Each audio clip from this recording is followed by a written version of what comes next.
Ei, líder, você já tomou calote? Eu já. E dói, viu, pessoal? Você prestar um serviço ou vender um produto e não receber é algo que não é nada legal. Em 2016, quando minha empresa ainda estava tentando se estabilizar financeiramente, depois do desafio que a gente viveu em 2015, a gente tomou um calote de um cliente de quase R$ 200 mil ao todo. Foram várias faturas que ele foi deixando de pagar, foi me enrolando, falando que ia resolver, não resolveu e quebrou. Tá? A gente entrou com a ação judicial, mas não adiantou. E disso eu tirei 3 lições que eu quis realmente compartilhar aqui com vocês, porque eu acho que pode ajudar quem vende a prazo, quem vende faturado para outras empresas, principalmente, seja de serviço, seja de produto. Primeira coisa que eu vi que eu precisava fazer era implementar um processo de análise de crédito dos novos clientes. Ou seja, quando o cliente se cadastra na empresa, eu precisava passar a fazer uma análise de qual que é o histórico dele financeiro. Se ele tem pendências, se ele tem protestos, como é que está esse histórico financeiro dele, a saúde financeira desse cliente. Se tiver restrição, em geral a gente barra o cadastro e não segue com a parceria. A exceção da exceção é quando tiver uma coisa específica, tem uma conta de R$ 150 de uma telefonia em que o cliente justifica que ele manda um processo de que é uma cobrança errada, indevida, enfim, que não procede. Coisas pequenas e bem específicas e pontuais, tá? Agora, aquelas coisas encracoladas lá a gente não entra. Então, esse primeiro ponto, análise de crédito e de histórico financeiro do cliente no momento do cadastro, para que a gente coloque para dentro clientes que tenham saúde financeira boa. Segundo ponto que eu aprendi, segunda lição, eu precisava criar um fluxo constante de monitoramento de inadimplência, ou seja, tudo que é faturado na empresa, eu emito uma nota fiscal para receber depois do cliente. Eu preciso cadastrar esse faturamento no meu sistema, lançar ele no meu sistema, no meu contas a receber e fazer a conciliação bancária diária do que eu recebi e o que eu paguei. E nessa conciliação eu vou conseguir identificar se algum cliente era para ter me pago e não pagou. Tá? Então, um cliente ele tinha que ter pago a minha empresa e não efetuou aquele pagamento. Isso é muito importante, pessoal, porque essa conciliação bancária ela vai gerar para mim um relatório de inadimplência, ou seja, quem que está em aberto com a minha empresa. Tá? Então isso é fundamental para que eu tenha um acompanhamento diário de inadimplência.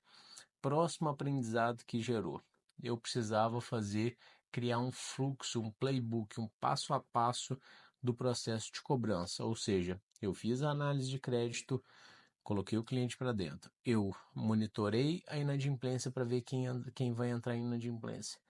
E eu preciso definir um fluxo de trabalho, um script de cobrança para o cliente que entrou de fato na inadimplência. Ou seja, mesmo eu fazendo esse processo de verificação da entrada, vai ter cliente que vai entrar, em tese vai ser saudável, mas quando eu for ver, quando eu prestar serviço, for cobrar, ele vai ficar devendo. Então eu preciso ter um script já para o meu time financeiro, para algum responsável que eu vou designar para cuidar do controle de inadimplência, para que ele siga esse script. Então esse script é legal que ele seja o mais passo a passo possível. Ou seja, eu coloco ali, por exemplo, dia 1 da inadimplência, venceu ontem e hoje entrou em inadimplência. Dia 1, o que que eu vou fazer? Eu vou mandar o e-mail. Boa tarde, fulano. Aqui é papapá, papá. Ou seja, bem descritivo, copia e cola para o cara usar. Aí, dia 2, continua na inadimplência. Eu vou fazer outro e-mail. Dia 3, outro e-mail. Aí eu vou colocar, por exemplo, no script, né? Vocês podem definir, mas eu vou colocar lá que a partir do dia 5, além do e-mail, vai passar a ser feita uma ligação também com o script tal de comunicação. Então eu faço esse passo a passo, dia 1, dia 2, dia 3, dia 4, dia 5, dia 6, dia 7. E uma coisa importante, pessoal, inadimplência, geralmente o cliente paga quem fica mais pentelhando ali, tá? Então a prioridade geralmente vai ser desse. E é muito importante que você receba rápido, porque isso vai gerar uma quebra no seu fluxo de caixa, né? Então, essa inadimplência é o jeito mais fácil de você quebrar o seu negócio. É você tomar o cano e ficar com a inadimplência alta.